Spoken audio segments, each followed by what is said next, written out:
It on. There you go. Is this the 5-minute warning? Yes. Okay. Okay. I'll get Good morning, everybody. Welcome. And happy Women Veteran Appreciation Day. Hey.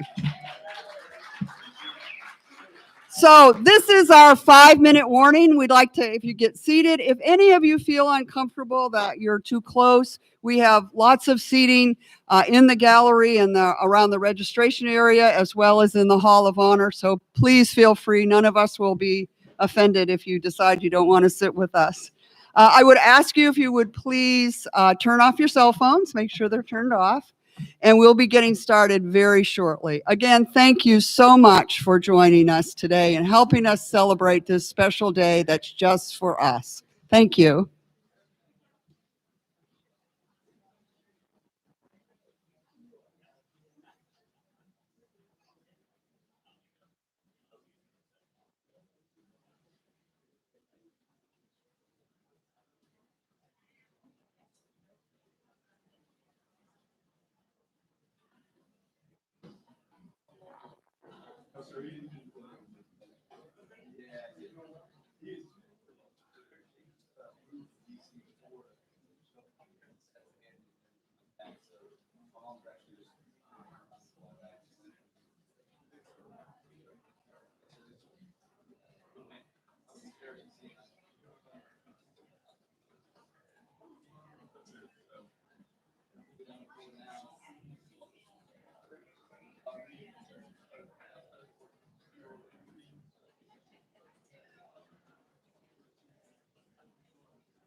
Welcome again, folks. I would like to welcome our official party to the stage and the podium.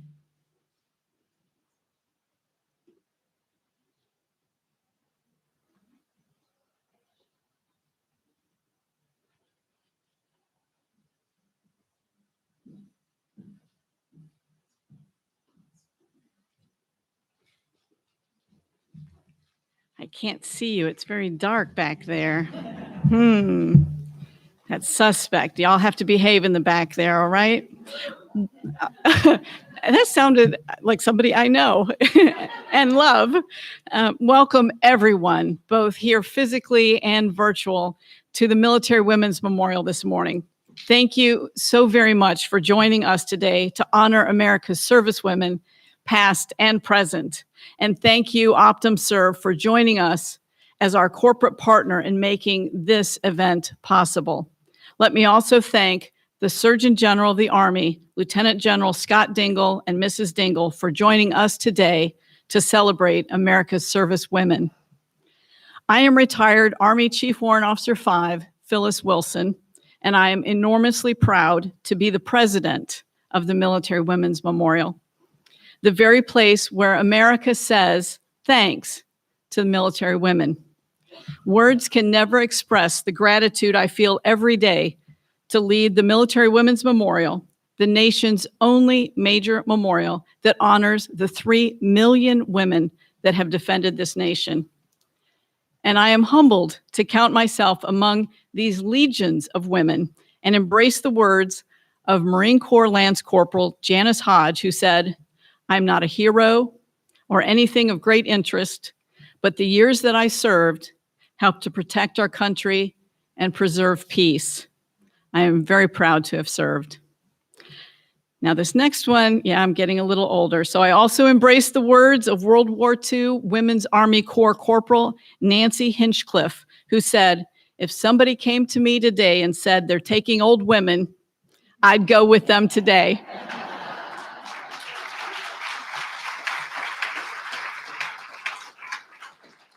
So this is the day we come together to show our appreciation for military women's service to our nation.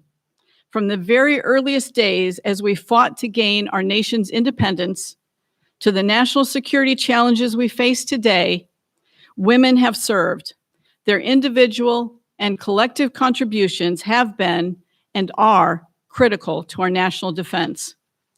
73 years ago today, President Truman signed Public Law 625, the Women's Armed Services Integration Act, which gave women a permanent place in the United States military, arguably one of the most consequential pieces of legislation related to women's military service in our entire history.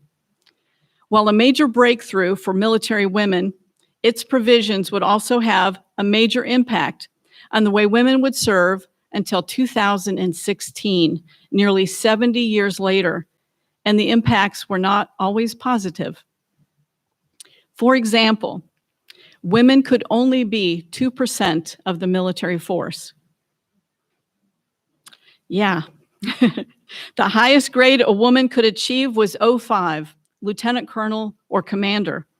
Now, they could be temporarily appointed to 06 if they were serving as a chief of the women's component. But if they returned to any other position within the military, they returned back to the rank of 05. Women were prohibited from serving aboard combat ships and aircraft, which the services interpreted as all ships and aircraft, except those related to the medical arena. And this did not change until the mid-1990s. And there were other provisions relating to ground combat and rules prohibiting benefits to dependents such as housing and allowances, and mandatory discharge if you became pregnant while in the service. Nonetheless, the Women's Armed Services Integration Act was landmark legislation and was a significant crack that would eventually break wide open that glass ceiling. Thank goodness. So today, we celebrate the foresightedness and wherewithal of folks like Congresswoman Margaret Chase Smith, Generals Bradley, Eisenhower, and Vandenberg, and Admiral Denfield, who shaped and led that legislative effort. And the courage and persistence of women like Women's Army Corps Director, Colonel Mary Halloran, and Navy Wave Director, Captain Joy Bright Hancock, who stood up against the naysayers. We are in good company today, as 11 states across the country have recognized the importance of Women's Armed Service Integration Act and servicewomen's extraordinary contributions by designating June 12th as Women Veterans Day. Even the Barclays Building in Times Square is showing its pride in America's military women by featuring today a day-long collage of images and shout-outs to our servicewomen. So happy that Women Veterans Appreciation Day is recognized. Along with all the accolades and tributes to the selfless service of America's military women comes the serious side of military service and the nation's obligation to the health and well-being of these women, because addressing servicewomen's health is a matter of national trust, as well as national defense and readiness. That is why the Military Women's Memorial is proud to use the 73rd anniversary of the event to showcase the remarkable contributions during peace and war of America's military women, to highlight the obligations of a grateful nation for their health and well-being, and to bring together the government, the military, veteran service organizations, and the private sector to meet those obligations. I'm honored to introduce our first speaker, retired Army Lieutenant General Patricia D. Horoho.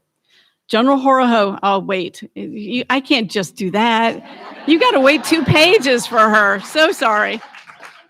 She's kind of a big deal. General Horoho is the Chief Executive Officer of OptumServe and the end-to-end federal business of Optum and United Health Group. Under her leadership, OptumServe emerged as the nationally recognized thought leader for its expertise in the management of COVID-19 testing, and now serves as the operational arm for United Health Group's philanthropic support to citizens living in vulnerable communities.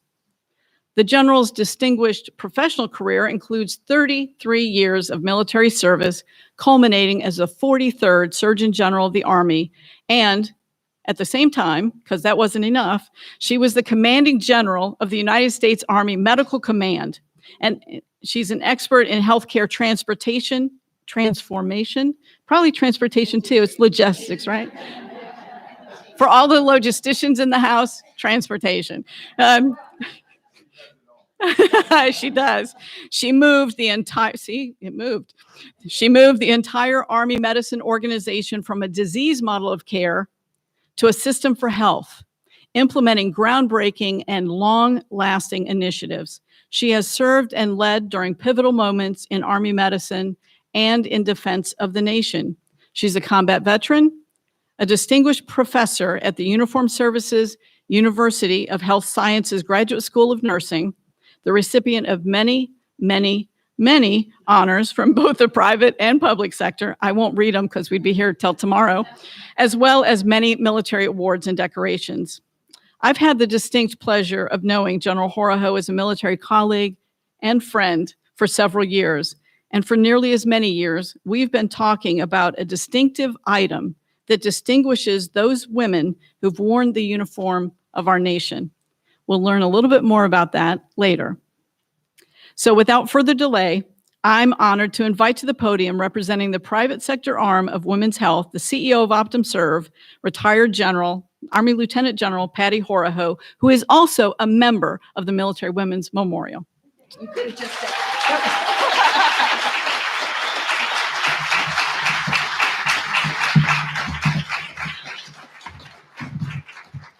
You know, I always think it's a sign that you're getting older when they announce you, and it goes on and on and on. It just means you're just old. But thank you, Phyllis. You're like beyond gracious. So thank you. Good morning, everybody. I am so excited to be here, and I feel like it's just a lifelong dream for all of us to come together to have this moment. So thank you for being here today. You know, and as Phyllis has said, with the marking of the 73rd anniversary of then President Harry S. Truman signing the Women's Armed Service Integration Act into law, I'm thrilled to look into this audience and see so many familiar faces from throughout my career joining us to celebrate this special day for our sister in arms. Women and men who were mentors and colleagues, continue to be friends, are out here today. And I'd like to welcome and recognize the 45th U.S. Army Surgeon General and the U.S. Army Medical Commander, Lieutenant General Scotty Dingle, and his lovely wife, Sonia. Love ya. Thank you. I'm also proud to introduce First Lieutenant Johnny Horoho, who is my son, and Maggie Horoho, who's my daughter. Thank you both for always supporting me. And I'd be remiss if I didn't recognize Ann Campbell and Karen Havlison, so thank you very much. Also joining us today are many other women who have chosen careers in the military. Their bravery, their heroism, their compassion, their selfless service is beyond commendable. And while all are deserving of our gratitude, there's one very special woman with us today that I would like all of you to join me in recognizing. Born over 82 years ago, she was one of 9 children. She grew up in my beloved home state of North Carolina and lived on a tobacco farm in Wake County.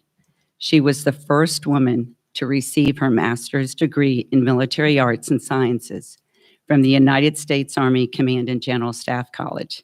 She is also the first African-American Nurse Corps officer to graduate from the United States Army War College. When she retired 28 years ago, she was serving as the commanding officer of Fort Belvoir, a non-nursing role. So please join me in honoring Brigadier General, known as General Clara, Adams Ender.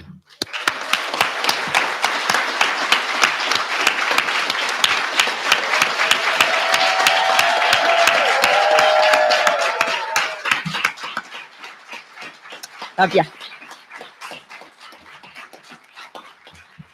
And at 82 years old, she was out there giving shots for COVID during this period of time. So be careful on your way out, because she may just be shooting you whether you've had it or not. But my humblest thank you for all of you for coming here today and showing your support of our military men and women.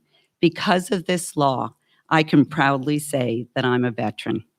I was privileged to have served in the United States Army for more than 33 years, following the footsteps of brave women who served before me.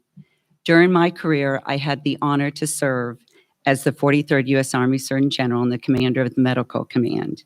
In both of these positions, I witnessed the very best of young men and women who raised the right hand to support our democracy. With military service comes a great deal of pride and camaraderie. And I recall the sense of pride My father, who served in World War II, Korea, and Vietnam, had when he'd be out. And someone would recognize the baseball cap that he had with the 3 insignias of the war. And invariably, someone would come up and say, thank you for his service. It was these moments that my dad would sit up a little taller in his wheelchair. He'd hold his head a little higher and he'd smile a little wider. You could see the pride on his face when he was recognized for his service. Those moments also brought me and my family a sense of joy and pride that even years after his service, he was still honored for serving his country. And so it weighed heavy on my heart for years, more than 15 years, that there was nothing comparable for female veterans and active duty military to wear that would show others they too have served or are serving our country. That was my purpose in working with the acclaimed jeweler, Ann Han, there's no one that I have to explain who Ann Han is worldwide. But in creating the brooch I'm proudly wearing today, and which we will be unveiling later in this program, this brooch represents the women of valor who proudly have worn or wear the uniform of our country. The brooch is a forget-me-not flower that is purple to represent a composite of all military branches of service, signifying joint service. At the center of the brooch is a beautiful pearl that represents femininity, and the center star and the V on the tips of the leaves represents valor. I am incredibly proud and grateful that we are able to introduce this beautiful brooch as a symbol of respect and gratitude for our military women and veterans. The power of a simple thank you serves as a human connection with others. And it is through that connection that we are honored as someone who has served this country. Perhaps more importantly, in that moment, we are sisters in arms, truly seen by others, which leads to tremendous healing as it fosters unity and a sense of belonging. I hope this brooch will also serve as a conversation starter. You each have a story to tell others, and you must all realize how your story may change and inspire a young girl or a young boy to follow in your footsteps. Whether it is a younger relative who may look at you as a mentor, or a casual meeting in which you can offer guidance to someone else at a critical point in their life. As we all know, our service to others does not end when we take our uniform off for the last time. A commitment to a person's health journey also does not end when we leave the military. Throughout my career, I was motivated by the bravery of military women and men to transition from a disease model of care to a system for health. During active duty, servicemen and women must be at their peak performance for optimal health. This was especially important when looking at the military through the lens of a woman. The impact of deployment on a female soldier, sailor, and Marine is unique. Even common hygiene practices can become complicated for women on the battlefield. Women are a fundamental and expanding part of our nation's military, representing about 16% of active duty military personnel.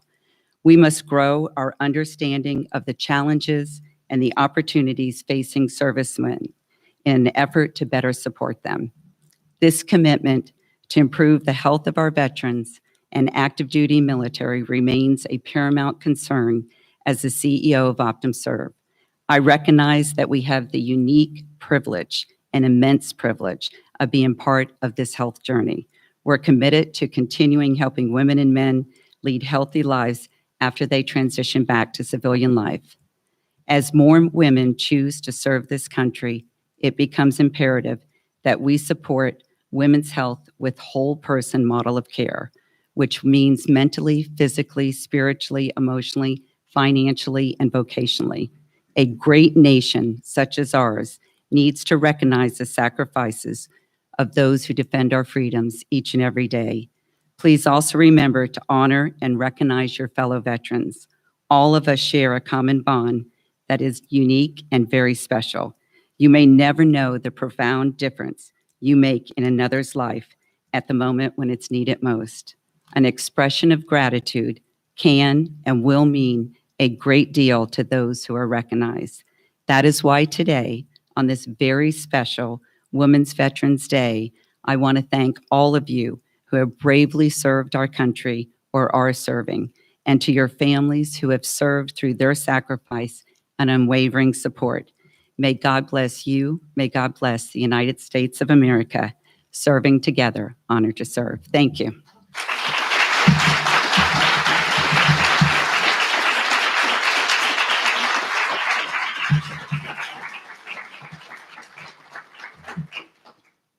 Sorry, my water was not by my chair, and I asked him to move it up here. Patty, thank you so very much for your service to the nation, both as a military member and now, of course, as the CEO of OptumServe. Now it's my distinct privilege to invite to the podium Ms. Deborah Cramer, whose presence today represents the government sector arm for women's health. Deb Cramer was appointed as the Acting Assistant Undersecretary for Health Support in the Veterans Health Administration in March 2020. In this role, she serves as the Principal Advisor to the Undersecretary and Deputy Undersecretary for Health and is responsible for leading the Veterans Health Administration's healthcare environment and facilities programs, procurement and logistics, healthcare technology management, the Veterans Canteen Service, and the VA's Logistics Redesign Program. Do you ever sleep? She has served with the VA since 2012 in a number of leadership roles, and prior to that, she was the Chief Medical Systems Acquisition at the Joint Program Executive Office for Chemical and Biological Defense in the Department of Defense. She is a charter member of the Military Women's Memorial, former active duty Army Medical Service Corps officer, but she began her military career as an enlisted combat medic and operating room technician. A combat veteran, she served with the 85th Evacuation Hospital during the First Gulf War. Please welcome Ms. Deb Cramer.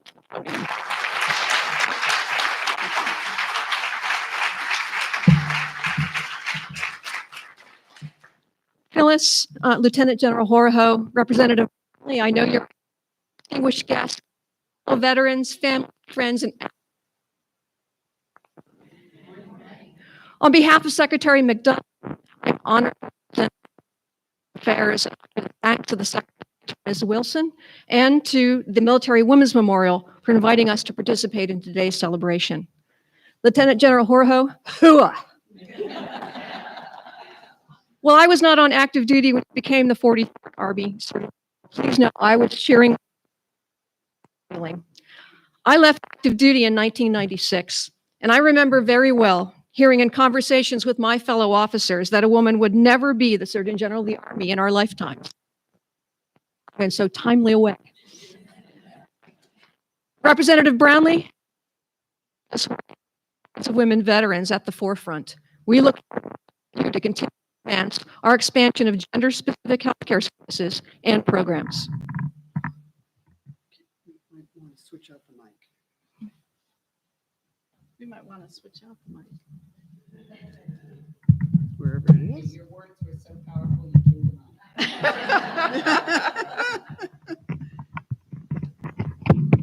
There we go. Okay. Sorry. Here you go. That is why I don't use a wireless keyboard.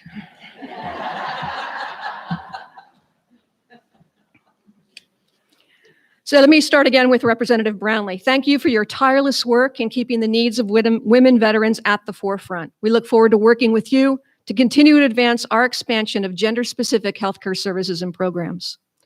Women have always played a role in our nation's military conflicts, and I think it's fair to say that women fought their way into the U.S. military.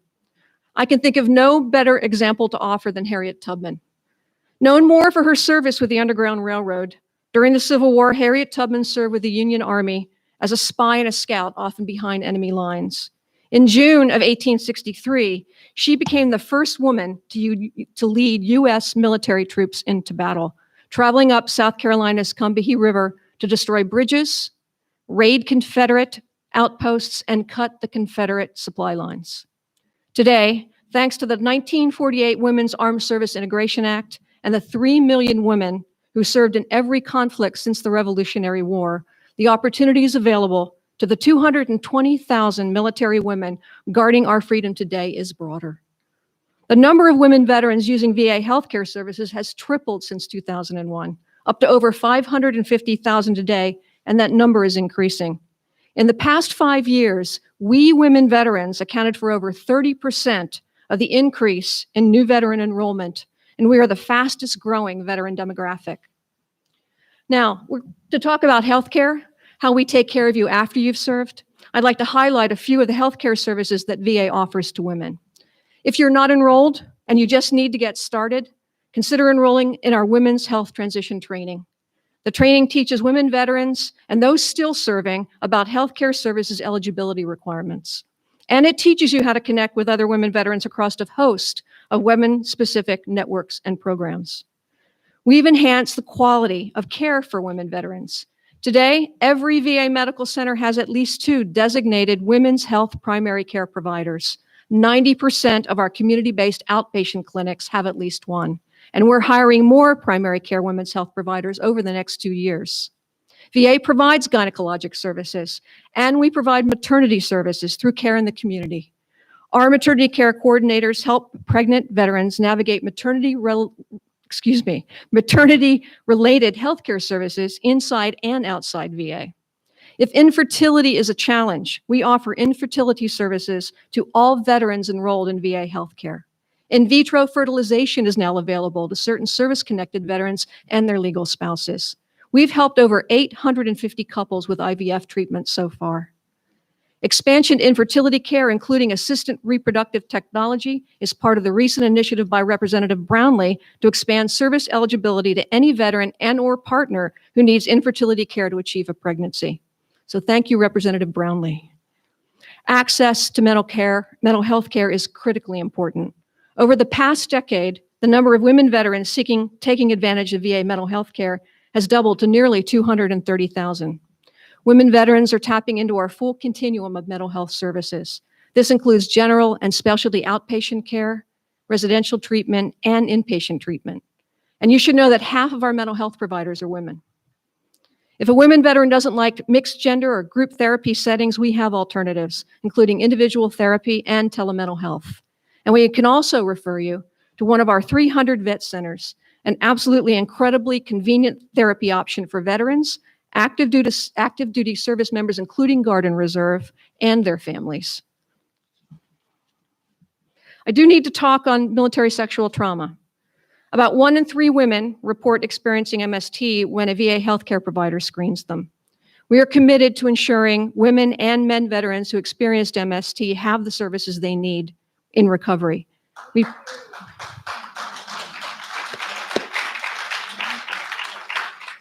We provide free treatment for any mental or physical health condition related to MST. We have MST coordinators at every VA healthcare system, and eligibility for MST-related care is broad. There are no service length requirements, no income requirements, no document requirements, no reporting requirements. And if a veteran did not report the MST when it happened, that's okay. We're still going to take care of you. Treatment is available to veterans and most former service members with other than honorable discharges. And even if a veteran is not eligible for other VA care, they may be eligible for MST-related care. And for anyone not ready to engage in MST-related care, we have an app, Beyond MST. It's a free app for survivors and allies to learn about MST recovery and VA's treatment resources. A last word on healthcare. I can't talk about healthcare without talking about COVID vaccinations. We're offering COVID vaccinations to you, your spouses, your kids, and your caregivers, any veteran, anywhere. You don't have to be in the system. Altogether, we vaccinated over 3.2 million people. So if you need your COVID vaccination, and you need your COVID vaccination, come to us, we'll take care of you. All of these benefits, services, and initiatives exemplify Secretary McDonough's vision for VA and veterans. It's a vision based on 4 fundamental principles: advocacy, access, outcomes, and excellence. VA is the leading advocate for you, your families, caregivers, and survivors. You made your down payment, sometimes in blood, sometimes in invisible wounds, and your sacrifices earned you the care and services we provide. We owe you timely access to these resources, world-class healthcare, benefits, and a final resting place that's a lasting tribute to your service. Veterans' outcomes, your outcomes and experiences drive everything we do. That's why we measure your trust in us. Veteran trust in VA healthcare rose to 90.1% in May of this year. That's pretty good. We're going to do better. We continually seek excellence in all we do for you, leveraging the strength of diversity that defines the veteran population, our VA workforce, and the nation. That means every person entering a VA facility must feel safe, free of harassment and discrimination. Diversity, equity, inclusion, and access are fundamental to everything we do. That's because in providing the benefits and services you earned, we are honoring all those who have served this nation. Our commitment to women veterans and all veterans has never been stronger. God bless our troops, our veterans, their families, caregivers, and survivors, and may VA always give you our very best. Thank you.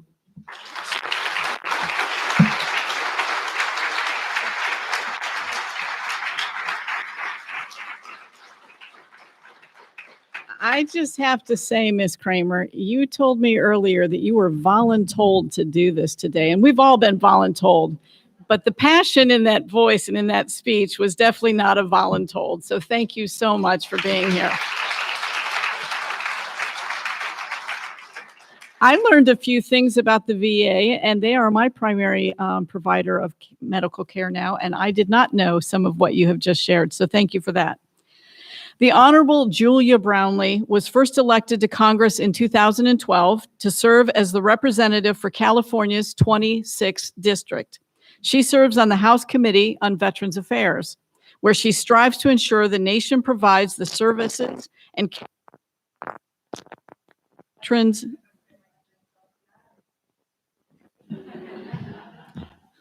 Too much energy up here. Yeah. What happens with every plan, sir? I don't know. How is that? Do I need it if I'm close? We're good? Okay, I'm just closer to it. How's that? It fails on first contact every time. Okay. So Julia Brownlee, representative, 26th District, California. She serves as the chairwoman of the House Veterans Affairs Subcommittee on Health. You're breaking up.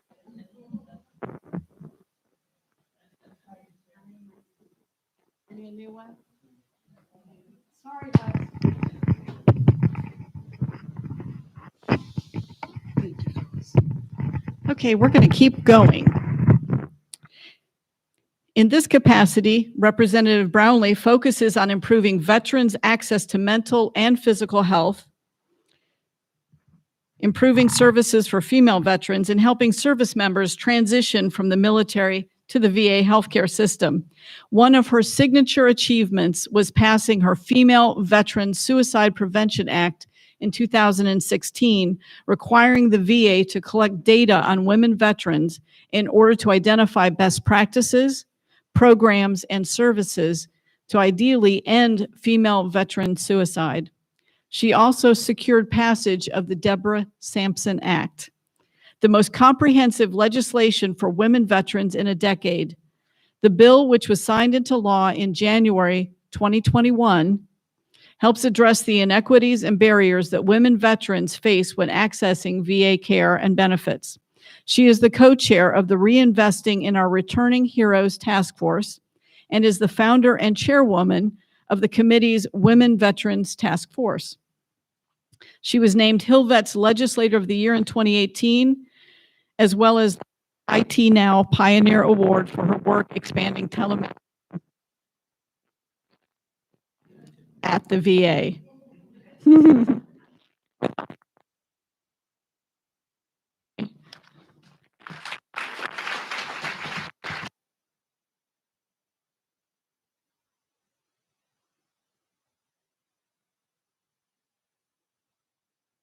Good morning, and thank you for allowing me the opportunity to join you on this Women Veterans Day. I'd like to thank the Military Women's Memorial for their tireless work to honor the women who have served our nation in uniform and for organizing this wonderful event. As you know, women have made incredible contributions to our country and the armed services ever since the Revolutionary War. But their story and history has been a long uphill battle defined by remarkable patriotism and distinguished service in spite of endless obstacles and challenges. During the Revolutionary War, Margaret Corbin and Deborah Sampson were among the first women to serve in combat. During the Civil War, hundreds of women disguised themselves as men to serve in the military, and others served as nurses and spies. The Army Nurse Corps in 1901 and the Navy Nurse Corps in 1908 made women formal members of the armed forces. Women were permitted to volunteer during World War I and enlist for clerical positions. During World War II, women were recruited for non-combat positions, and with the creation of the Women's Army Corps in 1943, could attain military rank and serve overseas.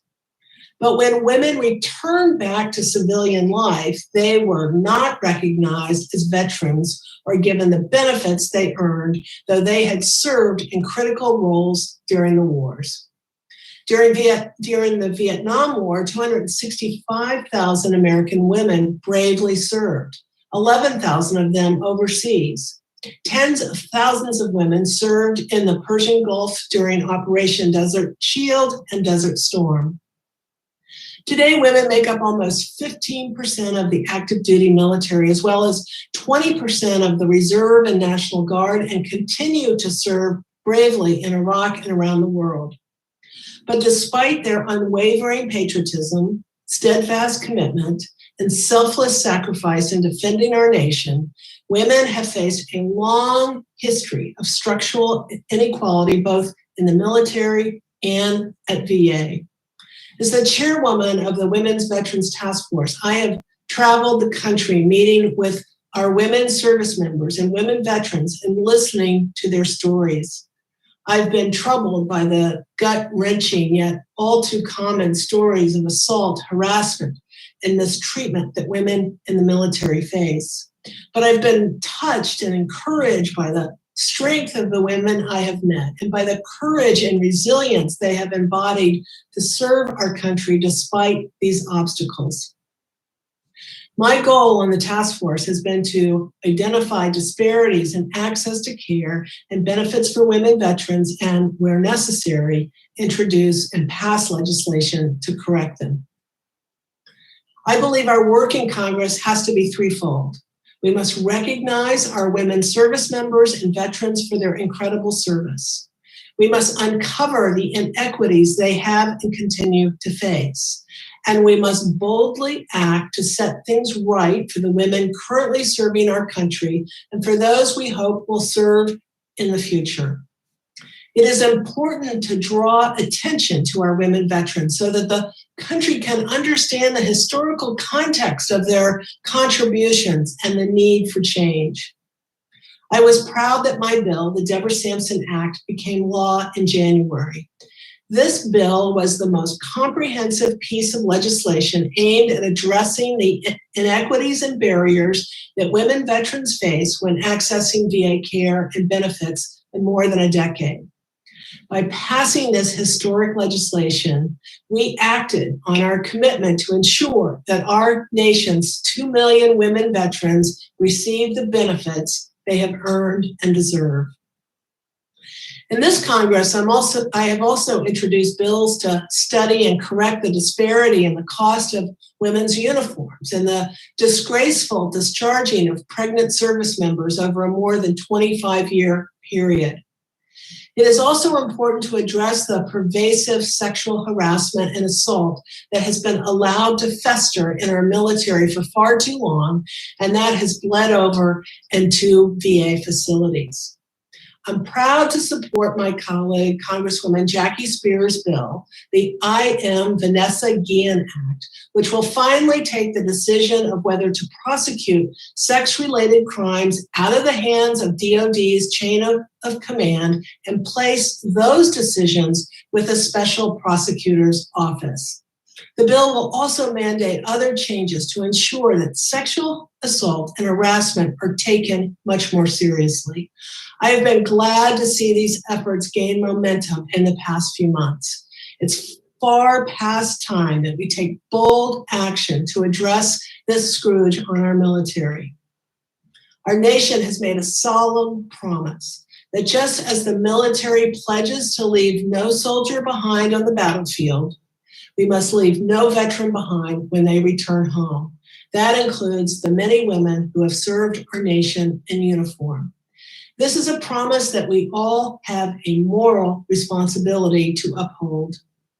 On this Women Veterans Day and the 73rd anniversary of the signing of the Women's Armed Services Integration Act, we recommit to fulfilling this promise and ensure that with our collective work, we say to them, we see you, we hear you, and we thank you for your service. Thank you, and may God bless our troops, our veterans, and may God bless this United States of America.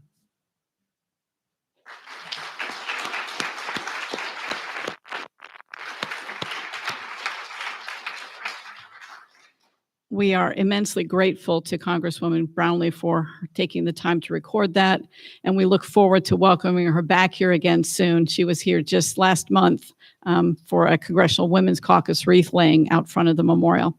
I mentioned earlier that General Horoho and I have been talking for some time about that distinctive item that distinguishes women who've worn the uniform. It's a unique item, and we are going to move forward with that. To bring that vision, as we said, General Horoho has had a past relationship with Ann Hand, and Ms. Hand is the founder, obviously, of Ann Hand LLC. Her designs have been worn by some of the most powerful and influential women and men in the nation. If you watch the inauguration, when Lady Gaga sang the national anthem, that big bird pin on her, I believe that was an Ann Hand. No? No, it wasn't. Oh my goodness. It was beautiful. I wanted it to be yours. In 30 years, Miss Hand custom jewelry for the White House, the Congressional Medal of Honor Society, the Departments of State, Defense, the Boy Scouts of America, American Red Cross, the Smithsonian, and so many more. She has also designed pieces for 4 presidential libraries. And her work has been highlighted in publications such as Life Magazine, USA Today, The Washington Post, People Magazine, and they've been featured on special segments on NBC's The Today Show. Passionate about telling American history in a wearable art form, Miss Hand's inspiration for her jewelry is drawn from America's rich history. Past and present, she began her business in 1988 working out of a small cottage in the garden of her home, and she opened her salon in Uptown Georgetown in 2001. Please welcome to the stage, America's jeweler, Ann Hand.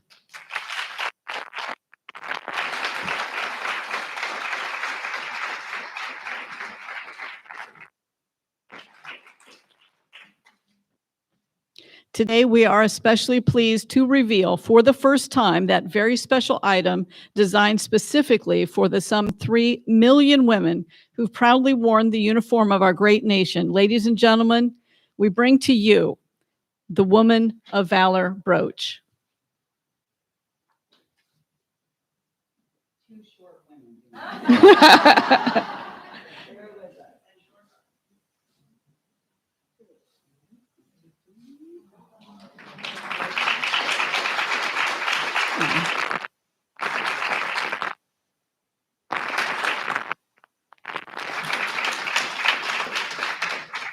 I think it's lovely. And we're going to ask you to just stand tight for a moment while I walk through this. Throughout history, women have worn brooches to make a statement or to represent a cause close to their heart. This brooch was thoughtfully designed to celebrate America's military women and recognize their patriotism, commitment. I need a new, I'm out of microphones up here. Commitment and service to the nation. It identifies the wearer as a member of an exclusive sisterhood.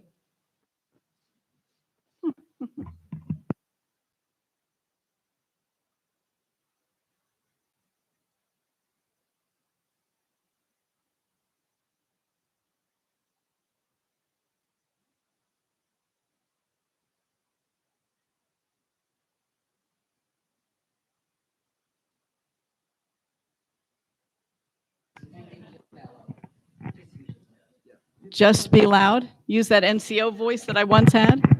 I'll try. It identifies the wearer as a member of an exclusive system, an American servicewoman, woman of valor. The brooch features that hand-painted enamel forget-me-not flower with purple petals for joint service. At its center, the white pearl represents not only femininity, but also loyalty and integrity. The gold-plated center star and letter V on the tips of the leaves represents the Valor. This exquisite brooch signifies recognition of and honor for her service. Thank you, Ann Hand, for your vision and your talent. And thank you for honoring America's military women in this way.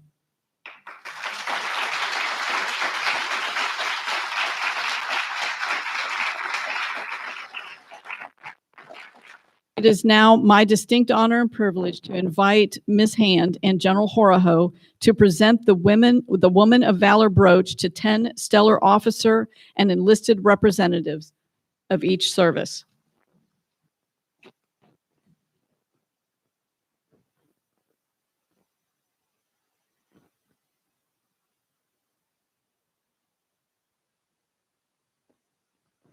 May I say something?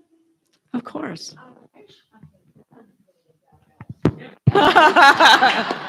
So do I. As a jeweler, all I could think of is it had to be made out of plaster of Paris. Otherwise, she couldn't have worn that huge piece of metal. Straight. And you know what Lady Gaga said? She would have worn her pin as well. So. Yeah. Maybe we'll get one special made now. Our first recipient is retired Army Captain Dawn Halfacre.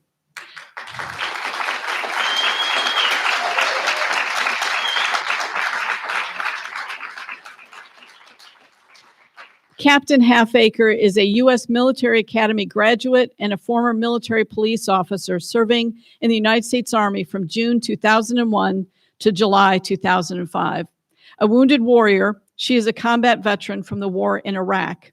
Dawn's service to the men and women of the military did not end with her military service. She is a strong advocate for veterans and wounded warriors, having served as the chair of the board for the Wounded Warrior Project. Jan, put it away.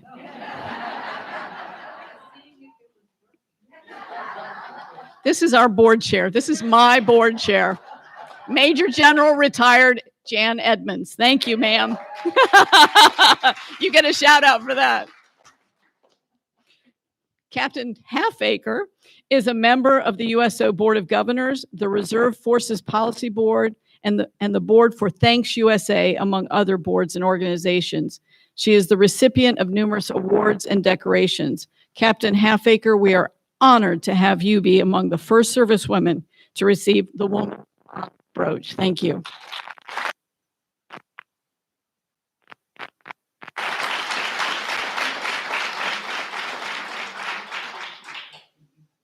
Oh, we're switching. Command decision down there. It's good. Command Sergeant Major Donna Brock.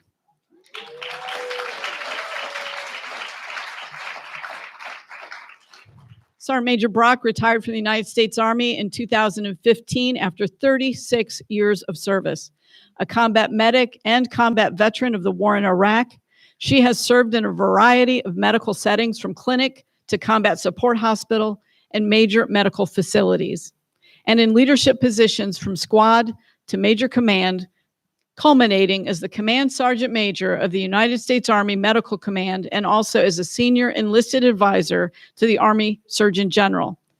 Sergeant Major Brock continues to serve our community and veterans in retirement.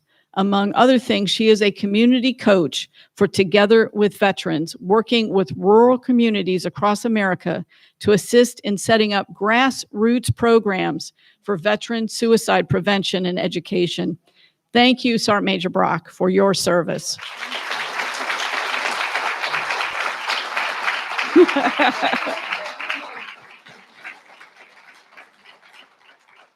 Former Marine Corps Major Catherine Soudhoff.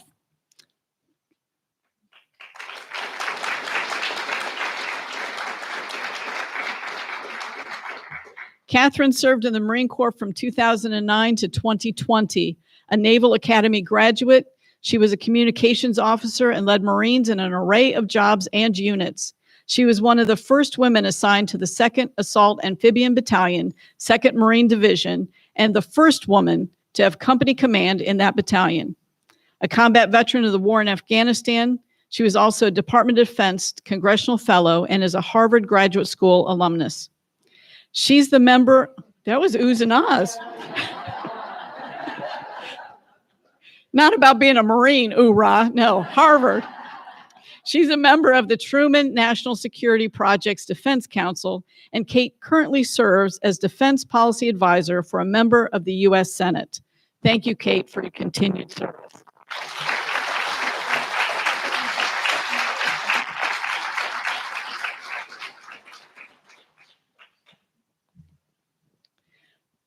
Retired First Sergeant Vivian Price.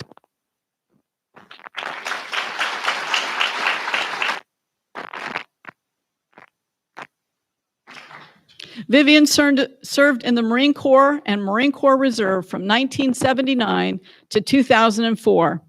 A communications and electronics specialist, she is a combat veteran of the First Gulf War, as well as Operation Iraqi Freedom, serving in Kuwait and Iraq, where she deployed as the first sergeant of her bulk fuel company unit, the first woman to hold that position.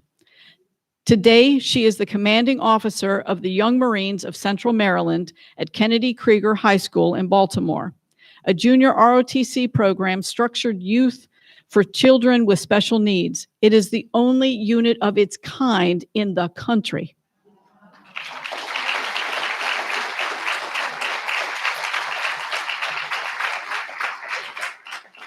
First Sergeant Price Butler is the 2013 Young Marine National Adult Volunteer of the Year. Thank you, First Sergeant, for your continued service.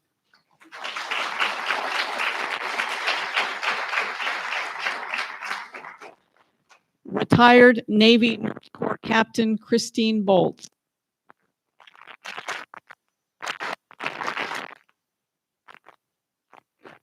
Christine served from 1980 to 2009. She is a combat veteran of the First Gulf War, deploying with Fleet Hospital 5 to Saudi Arabia.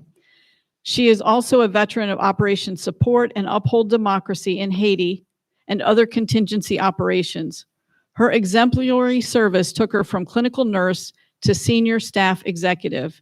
She continues to serve in retirement as a School of Nursing adjunct professor, and she is a passionate community volunteer for the Honor Flight Network, the United Service Organization, the USO, and the Navy Nurse Corps Association, where she served as president from 2019 to 2020. Captain Bolts also serves veterans and their families as an Arlington lady at Arlington National Cemetery. Thank you, Captain Bolts, for your service.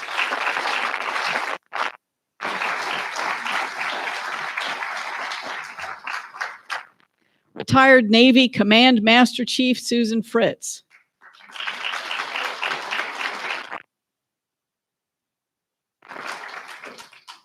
Susan served in the United States Navy from 1974 to 2004, retiring as the Chief of Naval Operations, Command Master Chief for the Naval District of Washington. A veteran of the First Gulf War, she was selected as the Command Master Chief for Sea Control Squadron 22 and deployed on board the aircraft carrier USS Eisenhower, the first combatant ship with women on board. After retirement, she worked for the Navy, its sailors, and their families as the Deputy Director for Pastoral Services. Today, Command Master Chief Fritz continues her charity work as an ordained deacon in the Episcopal Church.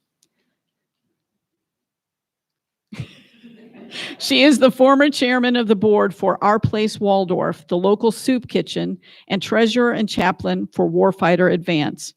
Thank you, Command Master Chief Fritz, for your service.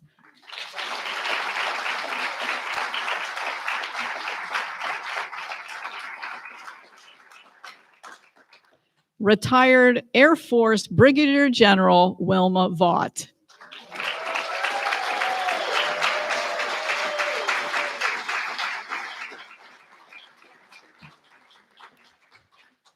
Now, General Vaught really doesn't need much of an introduction here. But just so if you're not tracking all of it, she is a combat veteran of the war in Vietnam. She served from 1957 to 1985 in a variety of assignments, both in the U.S. and overseas. For many years, she was one of the nation's most highly decorated military women and the only woman for some 22 years to achieve general officer rank in the comptroller field. At the time of her retirement in 1985, she was the senior ranking woman on active duty. Today, Brigadier General Vaught is President Emeritus of the Military Women's Memorial, stepping down on January 1st, 2016, after 29 years in the position.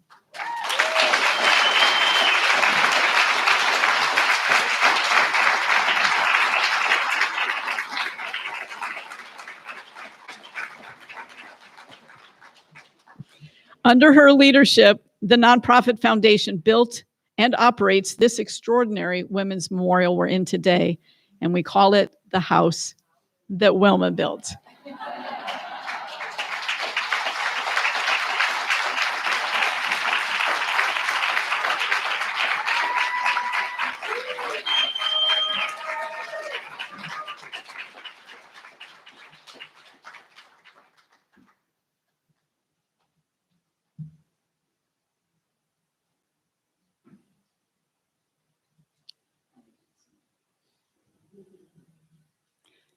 Don't even sit down there, Chief Master Sergeant. Come on down. Retired Air Force Chief Master Sergeant Darlito Lumpkin.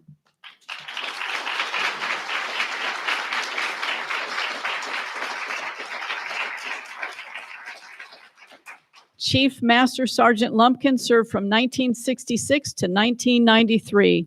An Air Force medic, she served in medical and surgical nursing units, primary, pediatric, and OBGYN clinics, and the emergency room, from staff to supervisory positions, including assistant superintendent. She served as the Air Force Surgeon General's chief enlisted manager, the first female and first African American to do so, and retired as the medical service manager for the Air Force Nurse Corps, two influential and pivotal positions. She went on to work for the government following her military retirement, ending with a combined 46 years of service to our nation.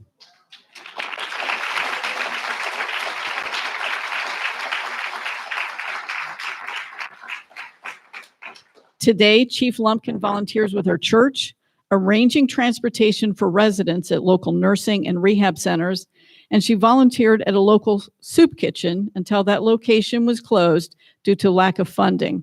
So I would guess, steer clear, because exception afterwards, she may be finding somebody that can help open that soup kitchen again. Thank you, Chief Lumpkin, for your service to the nation.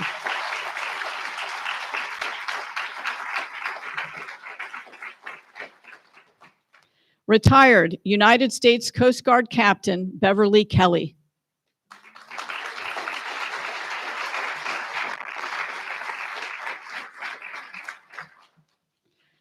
Captain Kelly served from 1976 to 2006. Captain Kelly is a Coast Guard icon. Coast Guard first assigned. I need another microphone. She was one of the two female officers selected for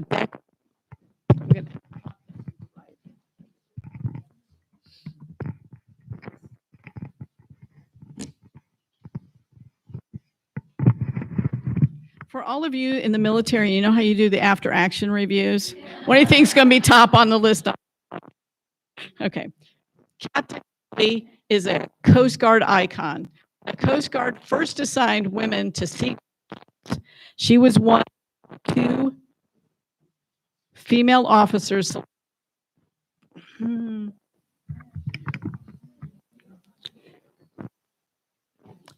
Stick with it, right? That's what you say, right? Soldier on. She was one of the 2 female officers selected for deck watch officers on the Coast Guard cutter Morgenthau. She was the first woman to command a U.S. military combatant vessel when she took command of Coast Guard cutter Cape Newigin. She was also the first woman to command both a medium endurance cutter and a high endurance cutter. Besides command at sea, Captain Kelly served in a variety of positions on shore in environmental protection, Coast Guard operations, marine safety, human resources, and international affairs. And since retiring, she has been actively involved with her community and local schools, joining the PTA and other organizations. She was elected to a seat on the County Board of Education in 2011 and served at capacity until 2010. Thank you, Captain Kelly, for leading the way and for your service.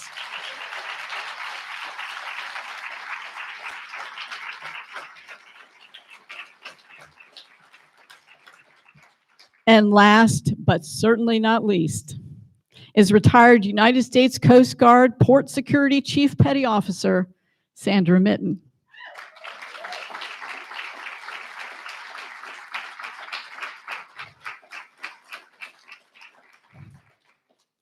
Chief Petty Officer Sandra Mitten is our very own Gulf War granny. Yes, I said it. Gulf War granny. She first served in the Navy from 1959 to 1961, and later served in the Coast Guard Reserve from 1974 to 2001. A combat veteran at the age of 49, she was named Gulf War Granny for her service in Operation Desert Shield and Storm at the Port of Dammam, Saudi Arabia, where she was the leading petty officer for the women. Get this. She was a gunner on a .50 caliber machine gun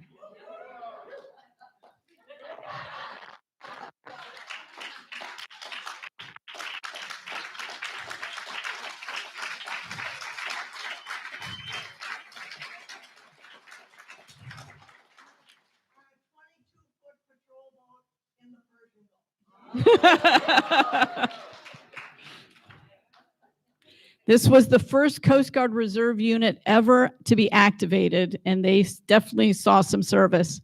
Following the war, Chief Petty Officer Mitten represented the Coast Guard at the National Veterans Day ceremony.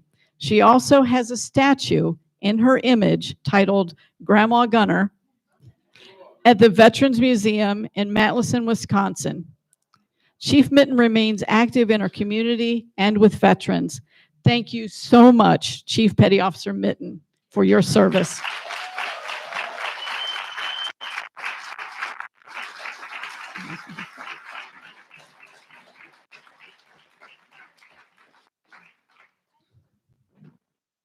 Thanks to all of you for joining us on this day for the very first Women Veterans Appreciation Day. Use that hashtag, please. It's up there. Steal that. Your very presence here today demonstrates your appreciation for military women. So on behalf of my fellow sisters in service, I say thank you. We truly appreciate you appreciating us. And now that the brooch has been unveiled and gifted to the first recipients, you too can show your pride as a military woman or your appreciation for a military woman. Brooches are available for sale exclusively in the Military Women's Memorial gift shop and online. Please join us in the gallery for the reception. And again, I encourage you to meet our Women of Valor and to take the opportunity to visit our newest exhibits here in the memorial. The Color of Freedom, honoring the diversity of America's servicewomen, was unveiled in March to kick off Women's History Month. And our newest exhibit, Summer with the Arts, Healing, Family, Freedom, is a collaboration with 3 veteran-centric nonprofit organizations, Uniting Us, Community Building Art Works, and the Armed Services Arts Partnership, and was made possible by our great corporate sponsor for this program, Optum Serve. Exhibiting artists are active duty and veteran service members and their families. One of the pieces on exhibit in our display was done by an 8-year-old girl, and the oldest person that did a piece of art is a World War II veteran. Most of the pieces are available for sale, and all of the proceeds, should you purchase that, goes 100% to that artist. Again, thank you for coming, and please join me in the gallery for refreshments. Thank you so much for honoring our women in service today. God bless us.